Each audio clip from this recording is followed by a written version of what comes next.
माँ मेरी बॉल कहाँ गई? पहले यहाँ आकर चुपचाप खाना खाओ। नहीं माँ, मुझे भूख नहीं है। कहानी सुनोगे, पर उसके बाद पूरा खाना खाना पड़ेगा।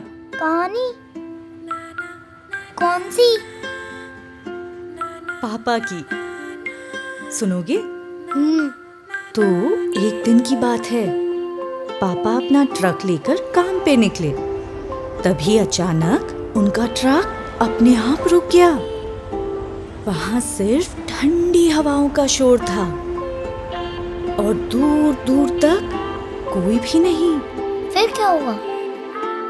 फिर आया एक फरिश्ता। फरिश्ता? हाँ, एक फरिश्ता जो दूर कहीं से पापा की मदद को निकल पड़ा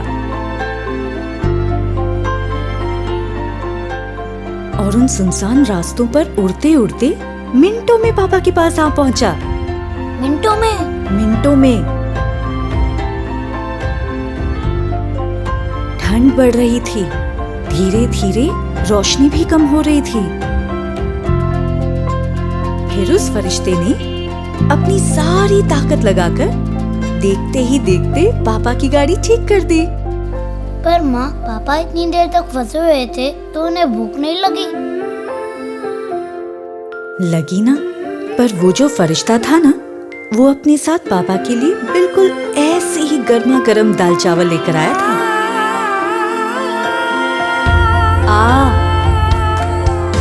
ऐसी बहुत सारी कहानियां हैं जिन्हें महिंद्रा ट्रक एंड बस ने हकीकत बनाया है अपने बढ़ते नेटवर्क से। महिंद्रा ट्रक एंड बस अब ले में भी